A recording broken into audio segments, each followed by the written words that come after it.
ओम साई राम। मैं सही वक्त मोहन सावंत गोरेगांव मुंबई से। ओम साई राम। मैं संध्या मोहन सावंत द्वारका माई मुंबई से आपके पास बाबा के कुछ अनुभव शेयर कर रहे हैं। और इस द्वारका मई में हमें जो साई भक्त की जो प्रेरणा मिली, वो प्रेरणा हमारी माँ जी से हमको मिली। अभी माँ जी भी हमारी पहले से भी साई भक्ति में थी। शिरडी में उनका आना जाना रहता था। घर में भी एक बाबा की छोटी सी फ़ोटो की मूर्ति थी। उस मूर्ति की वो फोटो करते पूजा करते थे। लेकिन माँ गुजरने के बाद ये जो मेरे माँ जी की जो भक्ति थी या बाबा के प्रति जो भक्ति थी, वो हमने अभी तक शुरू रखी हुई है। कायेन वाचा मनसेन्द्रियेर्वा बुद्धात्मना वा प्रकृति स्वभाव करोमि यज्ञं सकलपरस्मै नारायणाय समर्पयामि। उसके बाद ये मूर्ति हमने बिठाने की जो सोची थी, उसकी भी एक पीछे वजह है। हमारी शादी के बाद 10 साल तक हमारी कोई संतान नहीं थी। हमारे 4 लड़के गुजर गए पूरे 9 महीने से। उसके बाद मोहन जी हमेशा बोलते थे हम एक बाबा की मूर्ति बिठा देंगे, लेकिन मेरा मन थोड़ा ये कर रहा था क्योंकि बच्चा नहीं था मेरे पास। उसके बाद बाबा ने मेरी बात सुनी और हमें एक प्यारी सी लड़की दी। वो लड़की 3 साल के होने के बाद में हमने ये छोटी सी मूर्ति घर में बिठा दी है। और इस मूर्ति के बारे में एक छोटी सी कहानी भी, एक अनुभव मेरे को जो हुआ कि हमारी लड़की पैदा होने के बाद जैसे मेरी पत्नी ने जो अभी बोली कि इसके अपना उनका जो बच्ची के जन्म के बारे में, तो बच्ची के जन्म के बाद हमने 2-3 बार ऐसे मीन्स हर साल में 1 बार 2 बार हम लोग दुकान में जाते थे बाबा की मूर्ति लेने के लिए। लेकिन हम लोग आज जाते थे, उनको बोलते थे कि हम लोग कल आ जाएंगे मूर्ति लेने के लिए, लेकिन कल कभी आया नहीं है। 3-4 साल ऐसे ही चले गए। तभी मेरी जो पत्नी थी वो सर्विस में जाती थी बच्चे के जन्म के पहला, और बच्चे का जन्म होने के बाद भी उसने कंटिन्यू रखा था। फिर एक बार अभी बच्ची तो छोटी थी, तो मैंने भी उसको बोला कि तू अभी एक काम कर कि नौकरी छोड़ दे, क्योंकि संभालने वाला कोई नहीं था घर में। माँ और पिताजी पहले से ही गुजर गए थे। तो फिर उसने एक वीआरएस लिया उस साल में, 2001 साल में। और उस टाइम वो वीआरएस जनवरी में उसने कुछ लिया, तो हम लोग फरवरी महीना था 2001 का। तभी मैंने उसको बोला कि चलो हम एक बार फिर वापस दुकान में जाएंगे, बाबा की मूर्ति है क्या नहीं, देख लेंगे करके। तो जैसे भी हम लोग गए दुकान में, तो दुकान वाला बोला कि मेरे पास तो अभी मूर्ति नहीं है, लेकिन एक मेरे पास मंदिर जो है, मार्बल का मंदिर है, वो आप लेके जा सकते हैं। और मूर्ति आपको चाहिए होगा तो मुझे ऑर्डर देके जाना, 3 महीने में आपको मूर्ति मिल जाएगी। अभी 3 महीने में जो मूर्ति हमने हमारे हिसाब से किया था कि हमारा अक्षय तृतीया के दिन हम लोग बाबा की मूर्ति बिठाएंगे करके। तो उन्होंने बोला कि 2 महीने में मेरी मूर्ति राजस्थान से आ जाएगी, तो आप लेके जाना करके। तो इमीडिएटली उसी दिन मैंने उनको जो भी एडवांस था, मंदिर का एडवांस, बाद में बाबा की मूर्ति का एडवांस मैंने उनको दे दिया। तो मुझे ऐसा लगा कि 2-3 साल जो बाबा हम लोग जाते थे मूर्ति लेने के लिए, लेकिन मूर्ति नहीं मिल रही थी या कुछ हमारा मन नहीं हो रहा था, तो मुझे लगा कि बाबा की सेवा करने के लिए कोई ना कोई घर में रहना चाहिए। तो अभी तो वो जो था वो उसने वायरस लेने के बाद तो घर में ही थी। तभी बाबा ने सोचा कि चलो हम लोग अभी वहाँ जाएंगे। तो उस वर्ष के 2001 के अप्रैल में हमने बाबा की स्थापना यहाँ की, और वो स्थापना अभी कम से कम 22 साल से हम लोग बाबा की सेवा में अर्पित है। और फिर उसके बाद में जिस दिन मूर्ति बिठाई, अगले दिन बाबा ने दर्शन दिया, लेकिन हम पहचान नहीं पाए। अगले दिन ही भंडारे का जो भी प्रसाद था, बाबा आए फकीर बन के सुबह सुबह। उन्होंने बोला माँ भिक्षा देना। मेरे पास तो कुछ खाना बचा हुआ नहीं था, तो मैंने सामने जो प्रसाद था जो मिठाई हलवाई फल फूल जो भी थे उठा के दिए। उन्होंने मना कर दिया साफ, बोले मुझे उधर से कुछ नहीं चाहिए, मुझे इस घर का खाना ही चाहिए। फिर मैंने इनके लिए जो 2 रोटी बनाई थी वो दी, और साथ में खाली रोटी नहीं देनी, इसके लिए साथ में 2 केले उठा के दे, वो भी उन्होंने लेने से मना कर दिया। वो बोले मुझे उधर से कुछ भी नहीं चाहिए, घर के अंदर जो भी खाना है बना हुआ वो चाहिए। और मेरे पास उस दिन कुछ भी नहीं था। पिछले दिन जो भंडारा हुआ था उसकी जो सब्जी की तरी बची थी वो अंदर मैंने रखी थी। फिर मैंने बोला बाबा मैं आपको थोड़ा सब्जी बना के देती हूँ। बोले नहीं, अंदर जो भी है वो मुझे दे देना। और मैंने वो तरी उठा के उनको दे दी। साथ में जो बर्तन दिया, उनके पास कुछ नहीं था, वो बर्तन में डाल के मैंने तरी और वो रोटी उनको बांध के दी। और 5 मिनट में कोई घर पे आया, इसके लिए मैं वापस मुड़ के वापस गई तो वो बर्तन वही के वही साफ़ सुथरा मुझे मिला। लेकिन बाबा ने दर्शन दिया, हम पहचान नहीं पाए। और अनुभव बोलते जाएंगे तो अनुभव तो बाबा के बहुत आए हैं।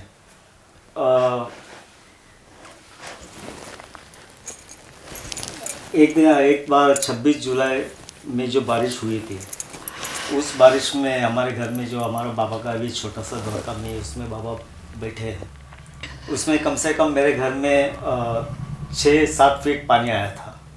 जो मेरे द्वारका में जो बाबा बैठे हैं उनके पैर तक पानी आया था, लेकिन 24 घंटा वो पानी घर में था। लेकिन बाबा जहाँ बैठे हैं उनके पैर को वो पानी भरा नहीं, लेकिन पैर के आगे पानी 6 फीट का पानी भरा हुआ था। तो एक अनुभव मेरा वो है। बाद में हम लोग तो हर एक भंडारा जो अक्षय तृतीया के दिन हमारा भंडारा होता है, उस भंडारे में हमारी एक इच्छा रहती है कि अगला भंडारा इससे भी और ज़्यादा अच्छा हो, मेरे बाबा को और भी कुछ ना कुछ हम लोग सजा देंगे करके। तो एक भंडारे में हमने बोला था कि चलो अभी नेक्स्ट भंडारा आएगा तो बाबा को हम सोने का मुकुट बनाएंगे करके। मैं भी एक गवर्नमेंट सर्वेंट उस टाइम था। तो जिस भंडारा होने के बाद दूसरा भंडारा आते आते 11 महीने हो गए, तो फिर भी मैंने मेरी पत्नी को बोला कि चलो अब भी बाबा को जो ये बनाना है, मुकुट बनाना है, उसकी तैयारी करेंगे करके। लेकिन उस टाइम हमारे पास कुछ पैसा ऐसा नहीं था।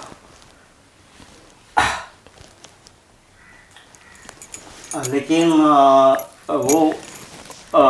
उस टाइम आदमी उसका जो अनुभव है कि मैं जिस ऑफिस में जो काम करता था, उस ऑफिस में हमारे कुछ सेटलमेंट बाकी थी जो हो नहीं पा रही थी, और कम से कम 3-4 साल से हमारा जो पेमेंट के सिस्टम जो भी थी वो बड़ी नहीं थी।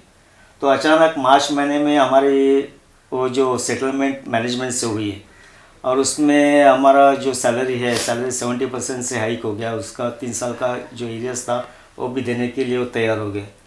तो जैसा ये मार्च 25 में कि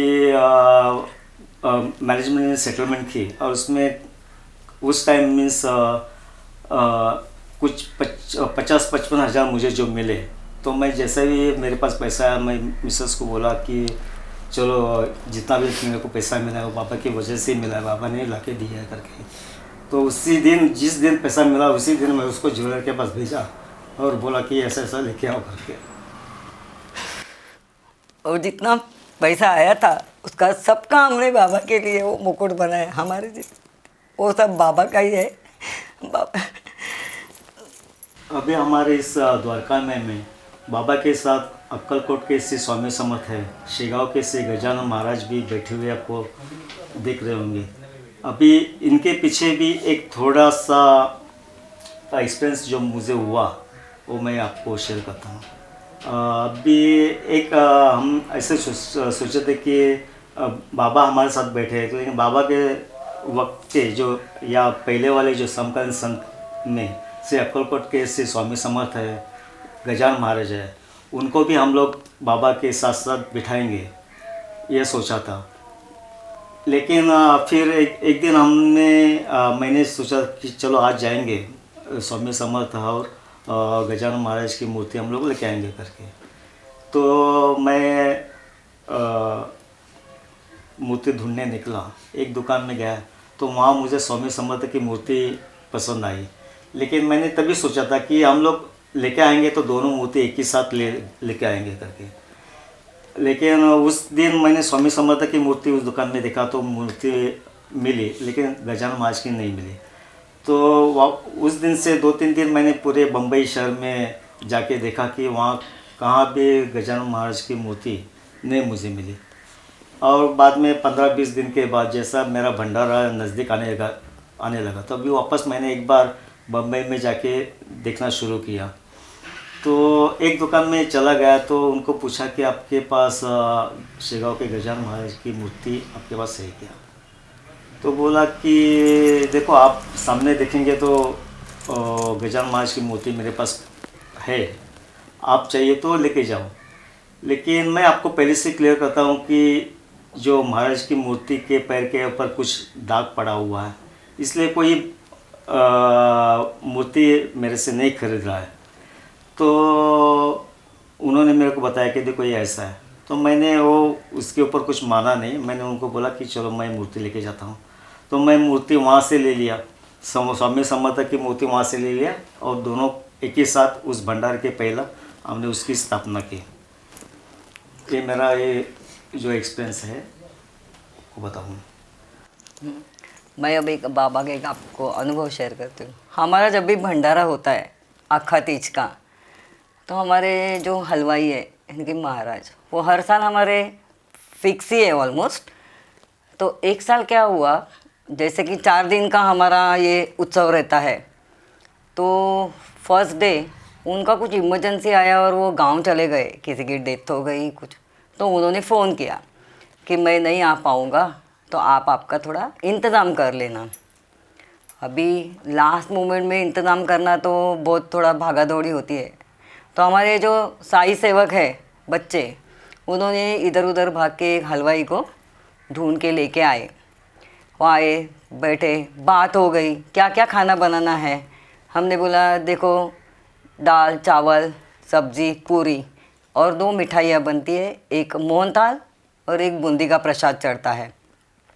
लेकिन बूंदी का और मिठाई दोनों 2 दिन पहले बनानी पड़ती है ताकि वो सूखनी चाहिए। तो अभी कैसे आप मैनेज करोगे? बोला ठीक है, मैं कल आपके पास आदमी भेज देता हूँ, वो बूंदी और मोहनथाल बनवा देगा। हमने बोला ठीक है भाई, सुबह सुबह भेज देना। और वो चले गए।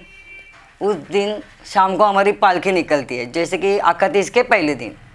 तो हम लोग सारे बिज़ी थे।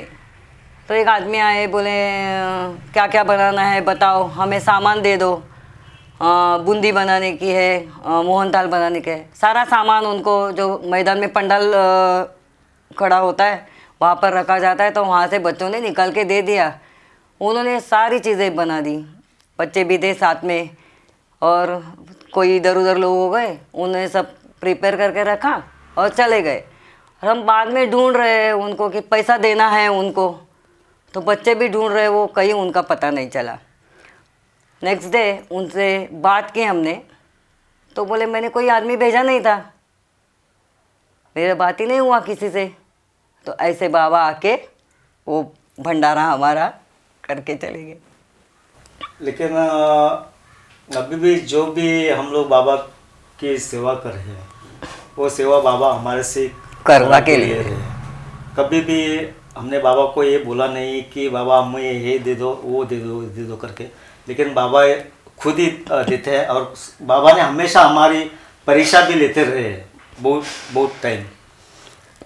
उसके बाद हमने फिर अभी तो हम लोग भंडारा करते थे। बाबा का 5 दिन का उत्सव हम लोग अक्षय तृतीया के पहले दिन चालू करते हैं। उसके बाद में हमने सोचा कि क्यों ना हम लोग यहाँ से शिरडी पैदल पालकी निकालें। तो वो भी बाबा ने हमारी इच्छा पूरी की। हम लोग की पालकी जो है हर साल में 22 दिसंबर को यहाँ से निकलती है। अभी मैं आपको एक बाबा का एक अनुभव शेयर करती हूँ। जैसे भंडारा होता है तो उस दिन शाम को हमारी भजन संध्या होती है और चारों दिन पूरा क्राउड रहता है यहाँ पर। और हमारा जो इलाका है ना, वो आजू बाजू में सारे मुस्लिम लोग हैं। लेकिन कभी किसी प्रोग्राम में किसी चीज़ की दिक्कत नहीं आई। कभी भी आए, कभी भजन संध्या रात को 1:30-2 बजे तक चलती थी हमारी, पूरा साउंड चालू रहता था, फुल साउंड। कभी अगर पुलिस वाले आ भी जाते थे और यहाँ तक आते थे तो बाबा को नमस्कार करके प्रसाद लेके चुपचाप वापस चला जाते थे। और हमेशा हमें बोलते थे हम वर्दी के बंदे हैं, इसके लिए कुछ नहीं कर पाते। लेकिन कभी किसी भी त्योहार में बाबा का हमें कोई दिक्कत नहीं आई, ना कोई अड़चन आई। और जो भी आई है वो बाबा ने अपने आप सुलझा दी है। हमें किसी चीज़ की चिंता करने की कोई ज़रूरत नहीं, क्योंकि बाबा ही सब करते हैं। हम अभी हमारी इस द्वारकामाई में जो भी बाबा के उत्सव रहते हैं, जैसे गुरु पूर्णिमा हो, रामनवमी हो, बाद में श्रावण महीना में जो भी चलता है वो, ऐसे उत्सव हमारे घर में तो होते ही रहते हैं। और उस उत्सव में आजू बाजू वाले बाद में अनेक साई भक्त यहाँ आके जाते हैं। और उस साई भक्त में हमने ऐसा कभी नहीं सोचा कि ये हिंदू है, ये मुस्लिम है, जो भी है हमारे घर में सब चले आते हैं। जैसे कि बाबा ने जो हमें शिक्षा दी थी कि यहाँ जात पात या कुछ ये होना नहीं चाहिए करके, तो हमने कभी भी ऐसा नहीं सोचा कि कोई भी मुस्लिम हो, हिंदू हो या क्रिश्चियन हो, हमारे घर में जो हमारे किचन तक वो जाके खुद आता है वो जाके। तो हमने कभी भी ये सोचा नहीं है। और आज का अभी मेरा जो भंडारा, मैंने पहला जो भंडारा 2001 साल में बनाया था, उस भंडारे में मेरे पास 200 या 300 लोगों ने खाना खाया था। लेकिन उसके बाद बाबा ने अनेक भक्त हमारे पास, जिसमें बड़े हो छोटे हो सब भक्त आते गए। अभी वो मेरा भंडारा भी अभी बहुत बड़ा बाबा की प्रेरणा से हो रहा है। हमें खुशी हो रही है कि हम लोग की जो द्वारका माई है, वो द्वारका माई में जो भक्त आते हैं वो बाबा की तो इस तरह जो हम लोग अभी जो बाबा के अभी 22 साल हमको हो गए बाबा की मूर्ति की स्थापना करने के बाद। तो 22 साल हम लोग ये भंडारा और जो बाबा का उत्सव हम लोग करें। कभी भी हमको इस उत्सव में पैसे की कमी या किसी भी कमी हमें पड़ी नहीं है। बाबा ने हमेशा लास्ट दिन तक हमारी परीक्षा ले ली, लेकिन बाबा ने अपना जो कार्यक्रम है वो बाबा पूरा कर लेते हैं। बाबा ने कभी भी हमको उस भंडारे के दिन 4 दिन हम लोग दिन रात रहते हैं उधर, लेकिन कभी भी बाबा ने हमको पैसे की या कुछ ना कहाँ से हमको जो हमारी प्रॉब्लम होती है वो बाबा पहले 2-3 दिन हमारी सॉर्ट आउट करके पूरा हमारा जो प्रोग्राम अच्छी तरह से करा लेते हैं। अभी हमारी इस द्वारका माई में हम लोग सुबह 7 बजे से रात को 11 बजे तक हमारा पूरा मंदिर खुला रहता है। कभी भी हमारा दरवाज़ा बंद रहेगा ना। भक्त जो आते हैं प्रसाद लेके जाते हैं। ऐसा नहीं है कि कोई भी भक्त हम लोग खाना खाने बैठे हैं या कोई भक्त आता है रात को 11 बजे 12 बजे, चलो हम लोग की इस द्वारका में से कभी भी भूखा नहीं गया है। तो बाबा हमारे से जो करा के लेते हैं, हम लोग बाबा की सेवा हम लोग अभी तक करते रह गए हैं। तो हमें आशा है कि बाबा जो सेवा हमारे से ले रहे, तो वो सेवा और भी बाबा ले ले अपने वो तरफ हमारी तरफ से। यही बाबा के पास प्रार्थना करते हैं। ओम साई राम। और हमारे जान में जान है तब तक हम बाबा की सेवा करें। इसके बाद भी मुझे ये आया था कि अभी हम दोनों हैं घर में, मेरी बच्ची है। तो कोई लोग बोलते थे कि चलो आप जब तक है तब आप बाबा के, अभी जो आपने बाबा की मूर्ति बिठाई है, लेकिन आप जब तक है तब तक आप वही करते रहेंगे करके, बाबा की सेवा करते रहेंगे। कल बच्ची शादी होने के बाद निकल जाएगी, उसके बाबा की सेवा कौन करेगा करके। हम लोग ने अभी यही कैसा कभी भी नहीं सोचा था कि हमारे बाद भी क्या हो जाएगा करके। लेकिन मेरे बड़े भाई का लड़का जो है, तो उसके बाद हमारे जो सही भक्ति की प्रेरणा उसने ली है, और जो भी हम लोग करते हैं वो उसने अपने पास ले लिया है। तो बाबा ने ऑटोमेटिकली जो भी है हमारे बाद वो सेवा करने का उसको मौका प्रदान बाबा ने किया है, और वो करते रहेगा। तो इस तरह से जो भी अनुभव है, कभी हमने चमत्कार बाबा से चमत्कार करने या चमत्कार हुआ ऐसा हमने कभी नहीं। बाबा ने चमत्कार दिखाया, लेकिन सामने से नहीं दिखाया, हमारे से सेवा लेके बाबा ने जो भी है वो चमत्कार बाबा ने वही, उसी को हम लोग चमत्कार बोल सकते हैं। लेकिन बाबा ने जो भी है वो सेवा करते लेते हैं, बस। ओम साईं। बाबा अपना कार्य खुद करते हैं, हम कुछ नहीं करते हैं की सेवा, वो अपना कार्य खुद करा के लेते हैं अपने भक्तों से। तय मैं कह दूँगी, आज जो बच्चे हमारे घर वाले हैं, आजू बाजू वाले हैं, आजू बाजू में तो हिंदू है, क्रिश्चियन है, नॉर्थ वाले, साउथ वाले सब है, लेकिन भंडारे में लोग ऐसा काम करते हैं कि उधर आप देखते रह जाओगे, कोई बोलेगा नहीं कि ये सब जाति के लोग इधर है। अधिकतर मुस्लिम लोग कभी टिक्का वक्का लगा के लेते नहीं है लेडीज़ लोग, लेकिन यहाँ पर जो आते हैं हमेशा हमसे, हम जो भी करते हैं उन लोग राजी खुशी करा के लेते हैं। ओम साई राम। और दूसरा ये है कि चलो बाबा का मंदिर हमने द्वारका में बनाया, लेकिन द्वारका में के साथ साथ हम लोग जो भी बाबा के बारे में लोगों में भी और जानकारी ये करने के लिए हमने बाबा का जब भी महाशताब्दी वर्ष शुरू हुआ 2016 में, तभी हमने एक ये ले लिया कि संकल्प किया था कि इस बाबा के जो 100 साल पूरे होंगे तो 2016 में हम लोग बाबा के जो साई सचैत्र पारायण जो है वो हम लोग 100 जगह करेंगे करके। तो 2016 में कम से कम 11 महीने में हमने 100 पारायण बम्बई और बम्बई के आसपास जो है, पूना में है, अपना बेलगांव में, कोंकण में है, वहाँ हमने करा लिया। और आज तक हमने 300 पारायण है जो भी भक्त कराना चाहता है वहाँ जाके हम लोग ये पारायण करा लेते हैं। तो एक हमारी भक्ति के साथ साथ हम लोग बाहर से भी भक्तों के लिए जुड़े हुए हैं। उसी तरह कि हमने भी सोचा कि चलो इस बम्बई में तो हम लोग बहुत साई मंदिर है, बाबा के मंदिर पूरा भारतवर्ष में है, लेकिन ऐसे जो मंदिर है कि बाबा के मंदिर की उनको जानकारी नहीं। बम्बई में है, बम्बई में रहने वाला आदमी है, उसको भी मालूम नहीं कि और कौन से बाबा के मंदिर है। तो उसके बारे में हमने सोचा कि चलो द्वारका में से हम लोग एक करेंगे कि जो भी महाराष्ट्र में मंदिर है वो महाराष्ट्र के मंदिर हम लोग साई भक्तों तक हम पहुँचाएंगे।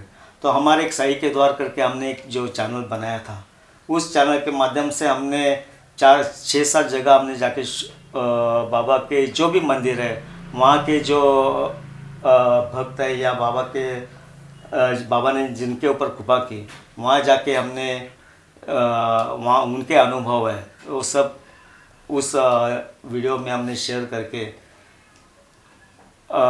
बाबा के बारे में हम लोग ये कर रहे हैं। ओम साई। शिर्डी माझे पंढरपूर, साई बाबा रमावर, बाबा रमावर, साई बाबा रमावर, शुद्ध भक्ती चंद्र भागा, भाव पुंडलिक जागा, पुंडलिक जागा, भाव पुंडलिक जागा, यावो यावो अवघे जन, करू बाबांसी वंदन, साईंसी वंदन, करू बाबांसी वंदन, करू म्हणे बाबा साई, धाव भाव माझे आई, भाव माझे आई, धाव भाव माझे आई। आओ साई मेरे साई,